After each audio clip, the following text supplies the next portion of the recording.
የዛሬው የመወያያ ርዕሰ ጉዳያችን የኢህአዴግ ቁልቁለት ጉዞ ከ2005 እስከ 2010 ይላል። የስብሰባዎች ወግ በብርሃነ ጽጋብ 2011 ዓ.ም ላይ ነው የተጻፈው።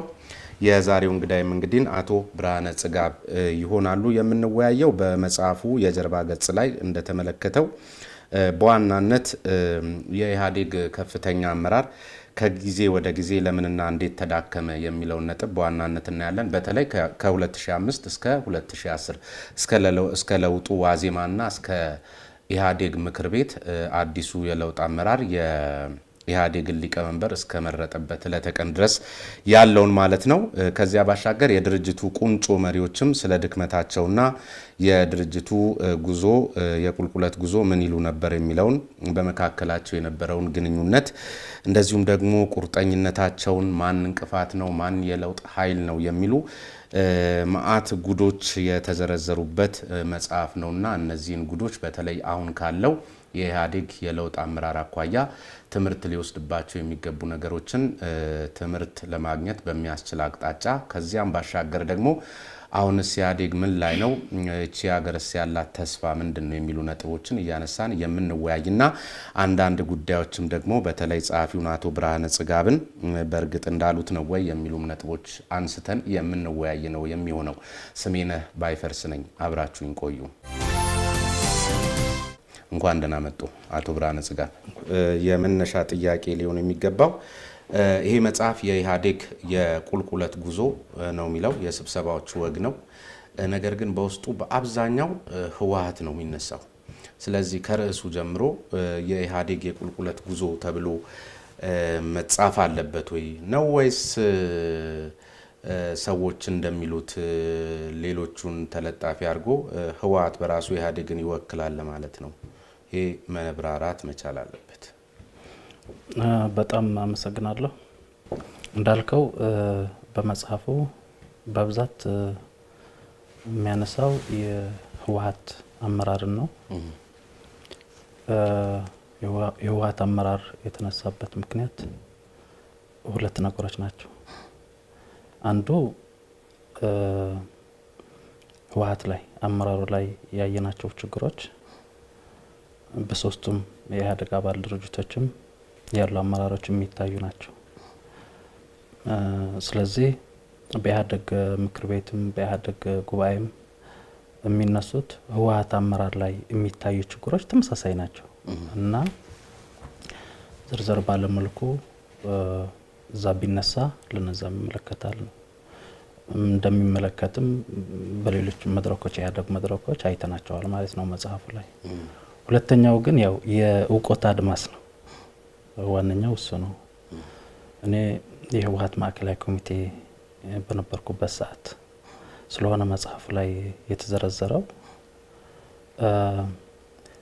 በሌሎች የማዕከላዊ ኮሚቴ ስብሰባዎች፣ በሌሎች የብሔራዊ ድርጅት ጉባኤዎች፣ የካድሬ መድረኮች አልገኝም።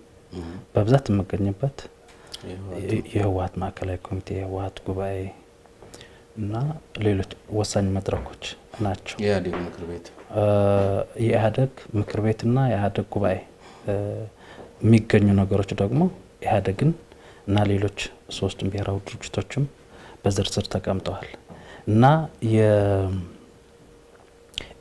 የመሳተፉ እድል የማግኘት ጉዳይ ነው እና በብዛት ህወሓት ውስጥ ስለነበርኩኝ እነዚህ ሁለት ነገሮች ናቸው።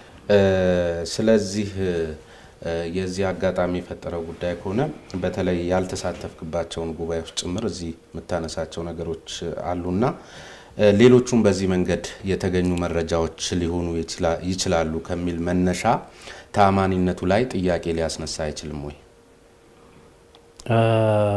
መጽሐፉ ከ2004 ሐምሌ አካባቢ ነው የሚጀምረው። ያልተሳተፍኩባቸው ጉባኤዎች እዚህ አልተቀመጡም። የህወሓትም በሆነ የኢህአዴግ በጉባኤ ደረጃ ማለት ነው። ጥሩ ጥያቄ ያነሳው ግን ሁለት የኢህአዴግ ምክር ቤቶች አሉ።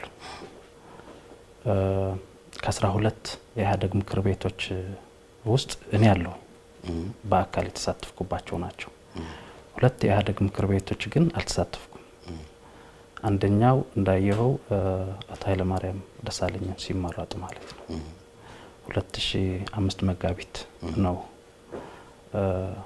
ወደ ማዕከላዊ ኮሚቴ የገባሁትና ኢህአዴግ ምክር ቤት የምሳተፈው።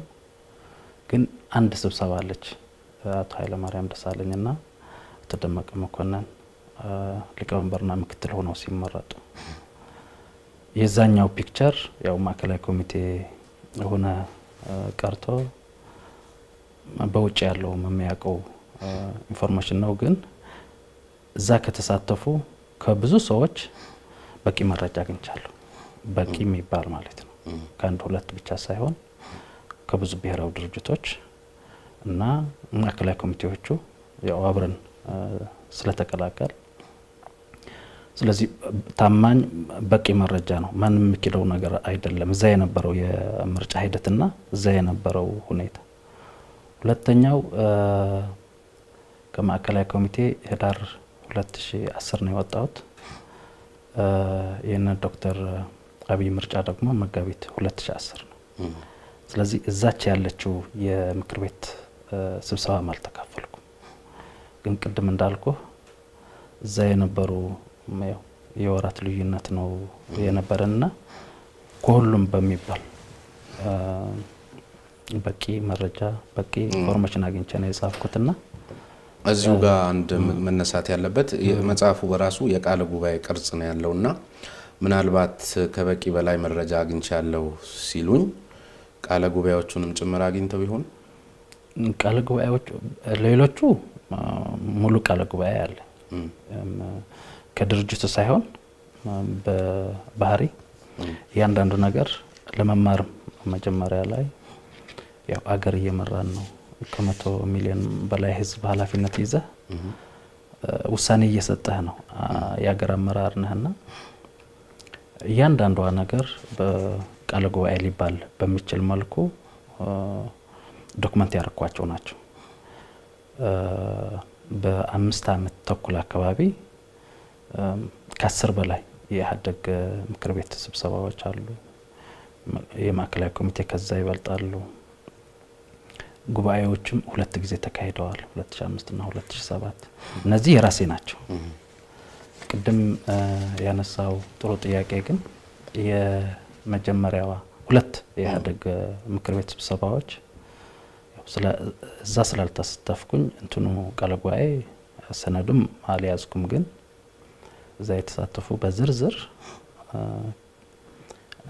መረጃው አግኝቻለሁ በቃል ማለት ነው። የድርጅቱ ቃለ ጉባኤ ግን እንደምታውቀው በቪዲዮ ሪካርደርም አይቀረጽም፣ በድምጽ ነው የሚቀረጸው። ይሄም በጥብቅ በኢህአዴግ ጽህፈት ቤትና በህወሓት ጽህፈት ቤት ነው የሚቀመጠው። ይሄ ማግኘት አይቻልም። ቦታና ሰዓትም ሳይቀርብ ነው የሚጠቅሱትና የእውነት እነዚህ እዚህ ጋር የተጠቀሱት ሰዓቶች ከነበሩ ይሄን ቀን አስበውት ለ5 አመት ሙሉ እንደዚህ አይነት እንትን ሲመዘግቡ ነው ሲመዘግቡ ልክ እንደ ቃለ ጉባኤ ያሽ በዚያ ደረጃ እንትኖችን አደራጅቶ የማስቀመጥ ልምድ ነበሩት። በአንድ በኩል እዛ ጋር ያለ ንትርክ ጭቅጭቅ አለ፣ በሌላ በኩል እንደዚህ አይነት ማስታወሻ ደግሞ አደራጅቶ ለመያዝ የሚቻልበት እድል ምን ያህል ነው ብዬ ነው። ትክክለኛ ጥያቄ ነው። ምንድነው ኢህአዴግ እንደዚህ ይዳከማልና ወይም በጥሩም ሊሆን ይችላል መጽሐፍ እጽፋለሁ የሚል ህልሙም ስሜትም አልነበረም። ግን እንደምታውቀው ትግሉ ላይ የተቀላቀልን ወጣቶች ነን። 2005 ስገባኔ ያው ተኪ ናቸው ተብለን ነው የገባነውና ሸክሙ በጣም ከባድ ነው ስትገባ። ድርጅቱም የመሰረቱ ትግሉም የመሩ ትላልቅ አመራሮች ናቸው ብለን የምናያቸው ሰዎች ከርቀት ካልሆነ በስተቀር በአካል ብዙም አግኝተናቸው ማናቅ ሰዎች ጋር ነው እየተቀላቀልን ያለ ነውና ቀኑ ሰዓት ብቻ ሳይሆን ደቂቃውም ጭምር መዘግበው ነበር። የሚናገሩትም እያንዳንዱ ነገር ይይዛሉ። የኔ ትልቁ ዓላማ መጀመሪያ የነበረው ምንድነው ትላልቅ አመራሮች ናቸው። ስለዚህ ከነዚህ መማር ይቻላል። ተኪነ መምራት አለበት ስትባል ደግሞ እነዚህ ሰዎች ኋላ ወደ ኋላ እየሄዱ እኛ ወደፊት የምንመጣበት እድል ስለሚኖር ሸክሙ እንዴት መወጣት ይቻላል የሚል ጭንቀትም ጅምር ነው እየያዝኩት የሄድኩት። የመጀመሪያው አካባቢ ነው። ግን የተወሰነ ጊዜ 6 ወር 1 አመት በኋላ ነገሩ እንደዛ እንዳልሆነ ገባኝ። ከውጭ መመለከተው አመራሩ ውስጥ ስትገባ እንደዛ አይደለም። መጽሐፍ ላይ እንዳየው ማለት ነው። እናነሳለን እሱ ከዛ በኋላ ስሪየስ ለመያዝ ምክንያቱ ድርጅቱ አደጋ ውስጥ እየሄደ እንዳለ ውስጥ ላለ ሰው በጣም ግልጽ ነው። ዳይራዝም እንጂ 3 ነገሮች ናቸው። በአንዱ ሳይድ ህዝቡ አለ። ህዝቡ ስለ ስራ አጥነት ነው የሚያወራው። ተቸግረዋል። የኑሮ ውድነት አለ፣ የመልካም አስተዳደር ችግር አለ፣ ሌብነቱ እዛም እዚህም ነው፣ የዲሞክራሲ ጥበቱ አለ። ከድርጅቱ ጀምሮ ማለት ነው። ድርጅቱ የዲሞክራሲ ጥበት ካለ ለህዝቡ የሚተርፍ ነገር የለም እና እነዚህ ነገሮች ብሶቶች በተለይ ከ2006 ማለት ነው የአምቦ አመጽ ከዛም 2008 ጎንደር ጀምሮ የተቀጣጠለ ሲሄድ ፖቴንሻሊ አመጽ ያልነበረበት አካባቢ ተመሳሳይ ችግር እያየን ስንሄድ፣ በሌላ በኩል ደግሞ አመራሩ ሙሉ ጊዜውን የሚያጠፋው በውስጥ ድርጅት ሁኔታ ያመራሩ ሁኔታ ላይ ነው እና ሁሌ የሚነሱት ለስልጣን ብለን እየኖርን ነው። ስልጣኑም አንዳንዱ ሌብነት ላይ ስለገባ አንዳንዱ ተስፈኛ ስለሆነ ብዙ ንጹህ ሰው አመራር ቢኖርም ያንን አመራርም ቢሆን እንደ መኖሪያ ስለወሰደው እያወቀ ብዙ ንጹህ ሰው በውስጡ ኢህአዴግ ምክር ቤት ለምሳሌ 180 ሰው ብትወስድ ኮሌክቲቭ ለሚወሰኑ ነገሮች ችግሮች ብዙ ንጹህ ሰው አመራሩ ውስጥ መጻፉት በጣም እንትን ነው ማለት ቀጥሎ እናነሳቸዋለን። ከችግር መውጣት ያቃተው ከመበስበስም በላይ የበሰበሰ እንደውም አቦይ ስብሐት አንድ ቦታ ላይ ምን ይላሉ? የታምር እንደዚህ አይነት እርስ በርሱ ሚናከስ፣ እርስ በርሱ ሚጠላለፍ፣ እርስ በርሱ ሚባላ፣ እርስ በርሱ ሚዘራረፍ በሚል ደረጃ የገለጹት ነገር አለ። ብዙማ ንጹህ ቢኖር በኢህአዴግ ምክር ቤት ከ50 በመቶ በላይ ንጹሃን ሆነው ቢገኙ ኑሮ የሚሸነፉበት እድል ሊኖር አይችልም። አጠቃላይ ሁሉም ኪራይ ሰብሳቢነትን ሲናገሩ ነው እዚህ ትርክት ላይ የምንመለከተው። ነገር ግን ከሰው ጋር ሲያያይዙት አንድም አናይም እና ብዙ ንጹህ ሰው እያሉ አሁንም በዚህ በተመሳሳይ መንገድ ማውራት ራስን ማሸሽ ወይም ደግሞ እንደገና ዛሬም ስጋት አሉት እንዴ የሆነ ነገር ይደርስብኛል ብለው የለብኝም። እንደዛ አይደለም። ይሄ መጽሐፍ ጽፍ ሁሉም ነገር ለመቀበል ምሰጋው ነገር የለም። እንኳን አሁን ልጅ ወልዳ ቀርቶ ገና በህፃንነት ላይም ትክክል ላይ ልንቀር የምንችል ሰዎች ነንና ትንሽ አመራሩ ላይ ያለ ችግር ስለሆነ ህዝቡን እየበጠበጠ አገርም እያፈረሰ ያለው ቢያንስ የጥፍሬም ብትሆን ኮንትሪቢዩት ለማድረግ ነው የጻፍኩትና ለመጻፍ ሳትሸሽ በእያንዳንዱ እጅ ያለ መጽሐፍ እያለ ለመናገር የምትሸሸው ነገር የለም። ብዙ ንጹህ ያልኩ ለምን መሰለ እንደ ኢህአዴግ አመራር ሁሉም ተጠያቂ ነው፣ እኔም ጭምር ማለት ነው። የአመራሩ አካል ነኝ እኔም በነበርኩበት ጊዜ። ንጹህ ስልህ ባደርባይነትም ቢሆን እያወቀ ማለት ነው የሚያልፈው፣ ሌባውም ቢሆን አንዳንዱም ለስልጣን ክብር እንትን የሚያደርግም ቢሆን ሁሉም ኮሌክቲቭ ስታየው ችግር ያለበት ነው። እያንዳንዱ ንጹህ ነው ስልህ በሌብነት አይን ነው። 180 ሰው ለምሳሌ ኢህአዴግ ምክር ቤት ብንወስድ 180 ሰው ሰርቀዋል አላለም። የሚበዛው ማለት ለነገ እንዴት ታዲያ ማሸነፍ አቃተው ነው የኔ ጥያቄ። ያ ነው የሚበዛው ሌባ ካልሆነ እንዴት እነዚህ ሌቦች ማሸነፍ አቃተው ነው። የብዛት አይሆንም። እዛ ውስጥ መጽሐፉ ማይታው ከሆነ አንተም ትገነዘባለህ ብዬ ገምታለሁ። የብዛት አይደለም፣ ቁልፍ አመራር የማያዝ ጉዳይ ነው። ጥቂት ናቸው ለማለት አይደለም። ስለዚህ ቁልፍ አመራሩን ያዙት ሌቦች ናቸው። ያንን ነው ወይ ሌብነት ነው ወይ ለስልጣን የሚኖር ስለሆነ ለክብሩ ሲል አጀንዳው ስልጣን ሙሉ ቅድም የጠቀስከው የሚነሳው ምንድነው? ስልጣን 10 መግለጫ እያወጣን ነበር። 10 በስብሰናል፣ ህዝቡ ክደናል፣ ተጨማልቀናል፣ ለስልጣን ነው እየኖርን ያለ ነው፣ ህዝቡ ረስተነዋል፣ ዋናው ተጠያቂ ኢህአዴግ ከፍተኛው አመራር ነው። የቻላችሁት በራሱ ግራ ያጋባል።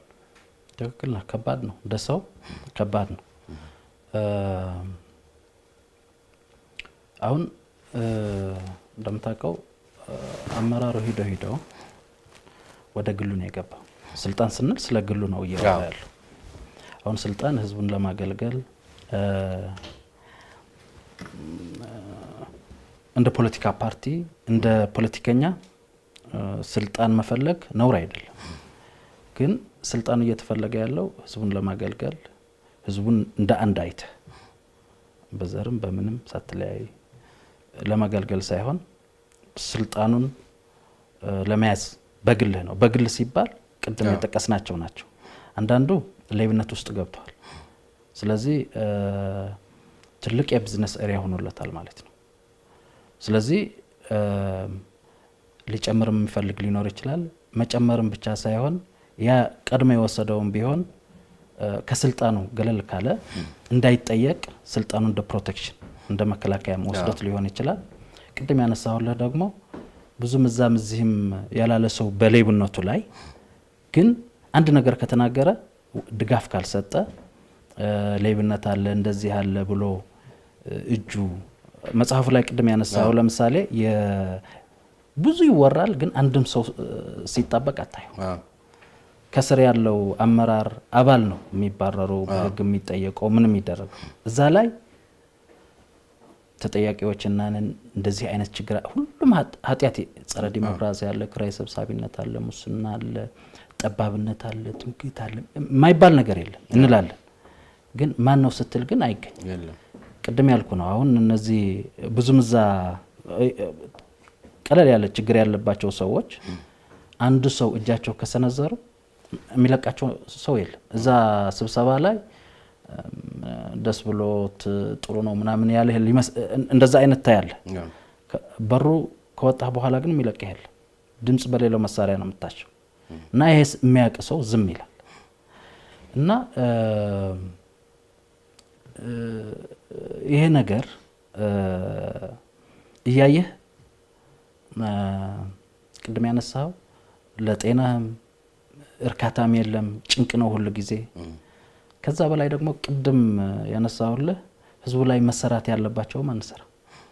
ምክንያቱም ምን እየተባልክ እንደሆነ ማን ምን እያለ እንደሆነ ጭቅጭቅ ላይ ነው 5 አመቱ በየጊዜው እየበሳበት መናናቅ አለ፣ ቂም አለ፣ ቁርሾ አለ፣ ምን አለ እየበዛ ሄደ እና ሚኒስተር መስሪያ ቤትም ቢሮዎችም ምንም ሄደ ለህዝቡ ከምታገለግል አእምሮ እዛ ላይ ነው ቢዚ ሆኖ ጭንቅ ላይ ነው ያለው።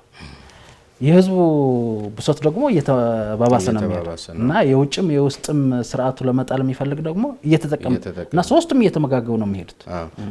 መጽሐፍ ውስጥ ያሉ ወሳኝ የሆኑ ማሳያ ሊሆኑ የሚችሉ ነጥቦችን ነጥብ በነጥብ እናነሳለን። ግን ከዚህ አስቀድሞ አንድ በጣም መነሳት ያለበት ነገር አለ። ህወሓት አሁን አብቅቶለታል ወይስ የመዳን ተስፋ አለው? በተለይ መጽሐፍን ስመለከተው ግቡ ምንድነው? የመጽሐፍ ምክንያት ለአዲስ ፓርቲ መፈጠር ካምፔን እያደረክ ነው ወይስ ምንድነው የሚለው ነገር በጣም መታወቅ አለበት። ትክክል ነው።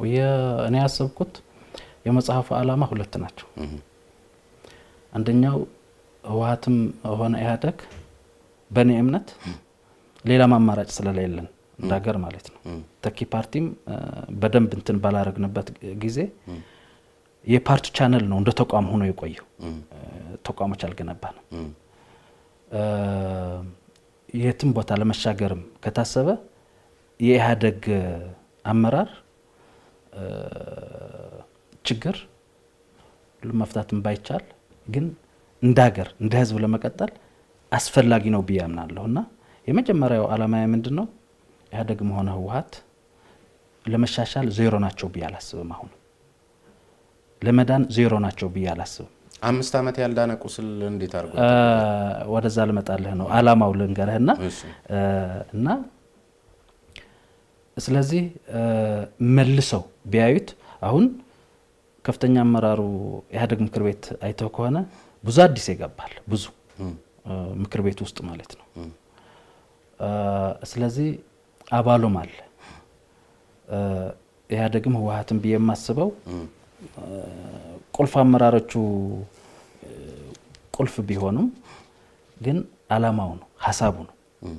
በዛ ዙሪያ ያለው አባልና ህዝቡም ተሻሽሎ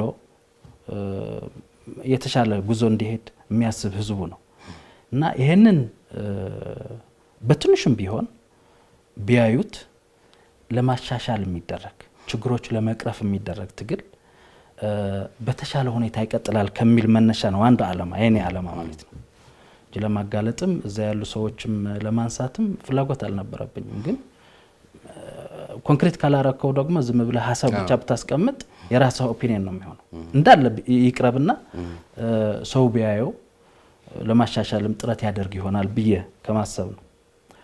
ሁለተኛው ቅድም ያነሳው ነው። አሁን እኔ የማስበው በኢህአዴግም ሆነ በሌሎቹ አብዛኛው ችግርም ምንም እየተፈጠረ ያለው የ1960ዎች ፖለቲከኞች ናቸው። በትውልድ ካየህ አንድ ትውልድ 20 ዓመት ነው ሰርቭ የሚያደርገው የሚለው አጠቃላይ ስምምነት አለ። ትጥቅ ትግሉ አካባቢ ከተጠቃለለ በኋላ እነዚህ ሰዎች ሌላ አመራር ማምጣት ነበረባቸው፣ ሌላው ትውልድ እንዲያውም አሁን ሶስተኛ ትውልድ መምጣት ነበረበትና በንጹህ አእምሮ የሚደራጅ ወጣት ፖለቲከኛ በሀገር ደረጃም የበለጠም እሱ ስለሚኖርበት የሀገር ማለት ነው የሚደራጅም ሊኖር ይችላል። ስለዚህ ኢህአዴግ ካለፈው ሂደት በጎ ነገሮች አሉ፣ ወደ ውድቀት የዳረጉት ነገሮች አሉ። ወጣቱ ይማር ይሆን ወይ ብዬ እንደ ትምህርት እንደ ለሰን ለመውሰድም በማሰብ ነው አላማው እንትን ያረኩት እንጂ እኔ ፖለቲከኛ ሆኜ ኮምፓይን ለማድረግ አሁን መጽሐፍ ውስጥ የተጠቀሱ ነገሮችን እያነሳን መወያየት እንችላለን። ጠባቂ አጣ በረት የሚል ነገር አለ። በተለይ የአቶ መለስ ዜናውን ፎቶ ራሱ ወንበር ላይ ቁጭ አድርጋችሁ የተሰበሰባችሁት አንድ ጉባኤም ነበርና አሁንም ቀደም ሲልም ሲጠቅሱልኝ እንደነበረው ብዙ ጊዜ የህወሓት ሰዎች ኢትዮጵያ ሌላ አማራጭ ፓርቲ የሌላት ማስመሰልና ሀገሪቷን ከአንድ ድርጅትና ከአንድ ግለሰብ ጋር የማጣበቅ አዝማሚያ ይታይባቸዋል። ለምንድን ነው የሌለው ሌላ አማራጭ? አሁንም እንዲድን ተስፋ ሲያደርጉ እውነት ህወሓት ኢህአዴግ ጨምሮ ሞተው ቢቀበሩ የኢትዮጵያን ትንሳኤ ማብሰር የሚችል ኃይል በዚች ሀገር የለም? በሱ መንገድ ነው እስከዛሬ የምትገልጹት? ትክክል ነው። ቢሆን መባል አልነበረበትም። ትክክል ነው። በአንድ ፓርቲ የሚቆም ሀገር የለም፣ የሚቆም ህዝብም የለም። ህዝብና ሀገር ቋሚ ናቸው። ነበሩ፣ አሉ፣ ይኖራሉ። ፓርቲዎች፣ ፖለቲከኞች ነበሩ፣ አሉ፣ ያልፋሉ። ስለዚህ ያነሳው ሎጂካሊ ትክክል ነው። ቅድም ያነሳው ባይዘው ህወሓት ብቻ ሳይሆን እንደ ኢህአዴግ ነው። እንደ ኢህአዴግ ሁሉም ብሔራዊ ድርጅቶች አጋሮችም ጭምር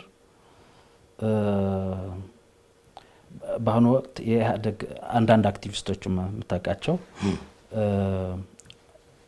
ጊዜው ነው እኔ ያለው ወቅት ነው እያየሁ ያለሁት። ያለው ወቅት ቅድም ያነሳሁልህ ለምሳሌ ከ130 ምናምን በሚዲያ የምሰማው ፖለቲካ ፓርቲዎች አሉ። እነዚህ ተስፋ ያላቸውን ብዬ አይደለም፣ ግን ወደ አንድ መጥተው እንዳገር ካንዱ ብሔር ካንዱ እንትን ወጥተው ሁሉም ኢትዮጵያው ተስፋ የሚያደርግለት ፓርቲ በእኔ እምነት እስካሁን አላየሁም ገና ማለት ነው። ይሄ ያለመምጣቱ ራሱ ኢህአዴግም ሊወቀስ የሚገባው ነው። ሎያል ፖለቲካ ፓርቲ የምንለው አንዱ እየተተካካ የሚሄድ ፓርቲ ማምጣት አለመቻላችን እንደ ድክመት የሚወሰድ ነውና እሱን የለም ብዬ ስለማስብ ነው አሁን ማለት ነው። አሁን በዚህ ነገር ሊኖር ይችላል። ሁለተኛው ቅድም ያነሳው ኢንስቲትዩሽናል ገነባን። የፌደራል ኢንስቲትዩሽን የምንላቸውም አሉ፣ የዲሞክራሲ ኢንስቲትዩሽን የምንላቸውም አሉ። በበቂ ሁኔታ አልተገነቡም። በበቂ ሁኔታ ብቻ ሳይሆን ኦልሞስት እንዳገር ይዘው ለመቀጠል አስቸጋሪ ነው። ምንድነው ይዘቱ የቆየው? የምታውቀው ፓርቲው ነው። ፖሊት ቢሮ ይወሰናል፣ ማዕከላዊ ኮሚቴ ኢህአዴግ ምክር ቤት ጉባኤ ወሰንና ከዛ እስከ ቤተክርስቲያኑም እስከ መስጊዱም እስከ ቀበሌውም እስከ መንደሩም እስከ ሚዲያውም እስከ መስሪያ ቤቱም ይሄዳል፣ እስከ ህዋሱ ምንም ይሄዳል። እዛ ስምምነት ስላለ እስከ ታች ይወርዳል። ስለዚህ ምንድነው የሚሆነው? ይሄ ቻነል ነው ይዞት የቆየው ፌደራል ሴት አፑ የመንግስት ተቋሞች በሌላ መልክ አዳክመውታል። ተቋሞቹ የመገንባት አቅማችን አዳክመውታል። ግን ይሄንን ነው ይዞት የመጣው። አሁን ፓርቲ ቻናሉ ሊደሩ እንደምታየው እዛም ሆኖ ሲወራወር ቻናሉ እየፈረሰ ነው። ዘን ያለ አሁን በእኔ እምነት ትልቁ ህዝቡ አለ። ቅድም ያልከው ህዝቡ በሃይማኖትም አብሮ በመኖር ዲቨሎፕ ያደረገው አሴትም ስላለ እሱ ነው ይዞ ነው ያለው እንጂ በአመራሩ በየሄደበት እያበደ ቢሄድ ኖሮ ሌላው በተቋም ደረጃ መከላከያ ነው አሁን ይዞት እየሄደ ያለው። መከላከያ ሰዎች ናቸውና በሂደት እንደዚህ ከቀጠለ ኢንፍሉዌንስ ሊሆን ይችላልና የኔ ምንድነው ወደ ሌላ ፖለቲካ ፓርቲም ይሄ ስቴቢሊቲው ፓወር ይዞ ያለው ኢህአዴግ አመራሩ ይሄ አመራር መስዋዕት ከፍሎ ለራሱ ማለት ነው መታሰርም ሊሆን ይችላል፣ ከአመራርነት መወገድም ሊሆን ይችላል። ግን ይሄ ሀገር የህዝብ አስቀጥሎ የሚሄድበት እድል መፈጠር አለበት። አሁን ያለው አማራጭ እሱ ነው። ተስፋሉት ዜሮ አይደለም። እንዴት እስቲ ማሳያ ላንሳኔ። ለምሳሌ እንግዲህ በዚያ ሁሉ አሰልቺ ክርክር ውስጥ ብዙዎች አያዳምጡም። በመጽሐፉ ትርክት ላይ በአብዛኛው ቦታ ላይ በዚህ በተለይ በአማራና በትግራይ ክልል መካከል የድንበር ጉዳይን የተመለከተ የግጨው ጉዳይ በጣም ሲነሳ ነበረ። ዛሬም የሁለቱም ክልል ህዝቦች በእንደዚህ አይነት ጉዳይ ላይ ከመከራ አልወጡም። ዛሬም ከለውጡም በኋላ አንድ ማሳያ እሱ ዛሬም አልወጡም።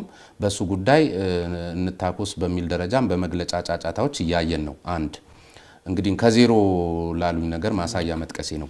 ሁለተኛ መጽሐፎት ላይ በብዙ መልኩ ለዚህ ለኢህአዴግ መበስበስ፣ መናጨት፣ መናከስ ለብዙ ጉዳዮች ከስቴት ካፕቸርድ ጋር ውጡ ከዚህ ጉዳይ ውጡበት በሚል በተለይ ይሄ አደጋ እየመጣ እንደሆነ ሌብነትን በማውገዝና በተግባር ጭምር በመፋለም የሚታወቁት አቶ ታደሰ ካሳ፣ አቶ በረከት ስምኦን እንደ መጽሐፉ ነው እንግዲህ አቶ በረከት ስምኦንና አቶ ጌታቸው አሰፋ ናቸው መጽሐፎት ላይ። ከዚያ ከለውጡ በኋላ ግን እነዚህ በእርሶ መጽሐፍ ላይ ታጋይ ሆነው የተሳሉት አካላት ከፊሎቹ ታስረዋል፣ አንደኛው ደግሞ የስር ማዘዣ ወጥቶባቸዋል።